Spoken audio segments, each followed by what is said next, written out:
नमस्कार, city post live में आपका स्वागत है। मैं हूं अनुराग और इस वक्त एक ऐसी खबर आ रही है सामने जो हम बताएंगे, बड़ी ही रोचक भी है और पर सवाल भी इस पर खड़े होते हैं। दरअसल ये जो बात आ रही है एक सामने की, एक ही विधानसभा सीट से एक ही पार्टी से दो प्रत्याशियों को सिंबल दे दिया गया। उन्होंने नॉमिनेशन भी कर लिया और उसके बाद अब सवाल खड़े होने शुरू हो गए हैं और अब इस पर आरोप भी लगने शुरू हो गए हैं कि कहीं पार्टी ने पैसों का लेन देन करके इस दो लोगों को टिकट नहीं दे दिया। ये तमाम तरह की बातें सामने आने लगी हैं। चुनाव के मैदान में तरह तरह की जो बातें आ रही हैं, उसके बीच ये सबसे बड़ी रोचक और जिसको कहा जाए कि सवालिया निशान खड़े करने वाली खबर भी सामने आ रही है। दरअसल ये सब कुछ हुआ है पप्पू यादव की पार्टी जनाधिकार पार्टी की तरफ से।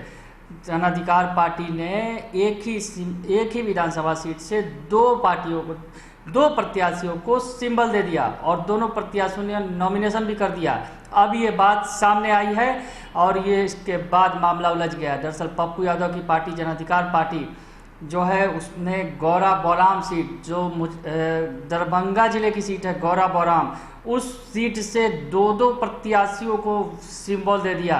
पहले पप्पू यादव की पार्टी ने जनाधिकार पार्टी ने पहले यहाँ से महेश्वर यादव को टिकट दिया। विशंभर यादव को टिकट दिया, उन्होंने नॉमिनेशन कर दिया।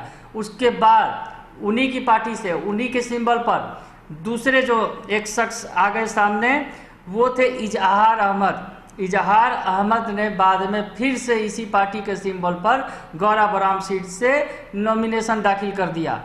अब ये बात सामने आई। दरअसल ये सामने आई है जब एनसीपी के जो उम्मीदवार हैं तमन्ना खान, उन्हें ये जब बात पता चली तो उन्होंने इसकी शिकायत चुनाव आयोग से की है। उसके बाद ये गड़बड़ी सामने आई है और उसके बाद अब जो है सवाल भी उठने खड़े हो गए हैं, शुरू हो गए हैं कि एक ही पार्टी से दो सिंबल आखिर कैसे दे दिए गए एक ही सीट के लिए।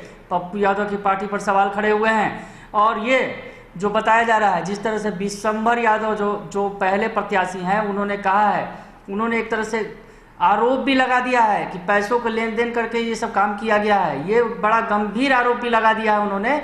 विशंभर यादव जिन्हें पार्टी की ओर से सिंबल दिया गया था, वो पहले प्रत्याशी थे जिन्होंने पार्टी के सिंबल पर नॉमिनेशन दाखिल किया। उसके बाद दूसरे इजहार अहमद भी सामने आ गए और अब जो है इस पर राजनीति गर्मा गई है। वहाँ गौरा बौराम सीट काफ़ी चर्चित सीट है। ये एनडीए में वीआईपी को मिली है ये सीट, एनडीए कोटे से, और ये जो है काफ़ी चर्चित है ये सीट। और उसके बाद अब जो है जनाधिकार पार्टी के दो प्रत्याशियों के उतरने के बाद अब मामला दिलचस्प हो गया है। महेश्वर यादव ने कहा है उनकी दावेदारी है इस सीट पर, जी माफ़ करेंगे, विशंभर यादव ने कहा है कि उनकी दावेदारी है, स्वाभाविक तौर पर इस सीट पर वो लड़ेंगे चुनाव, किसी भी कीमत में यहाँ से लड़ेंगे चुनाव। और उन्होंने पैसे के लेन देन का भी आरोप लगा दिया है कि पैसे का लेन देन करके प्रत्याशी बदल दिए जा रहे हैं। उसके अलावा फिर इजहार अहमद ने ये भी कह दिया, इजहार अहमद जो दूसरे प्रत्याशी हैं, उन्होंने ये कहा कि जो है जनता यहाँ की जो है उन्हें जानती है, पहचानती है, उनके आगे कोई नहीं टिक सकेगा, वो चुनाव लड़ेंगे।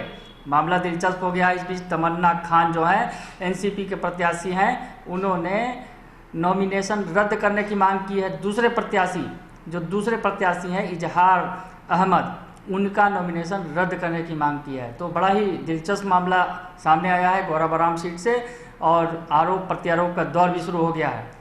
अगर आपको हमारी ये खबर अच्छी लगती है तो इसे ज़रूर लाइक करें, सब्सक्राइब करें और शेयर करना ना भूलें। धन्यवाद।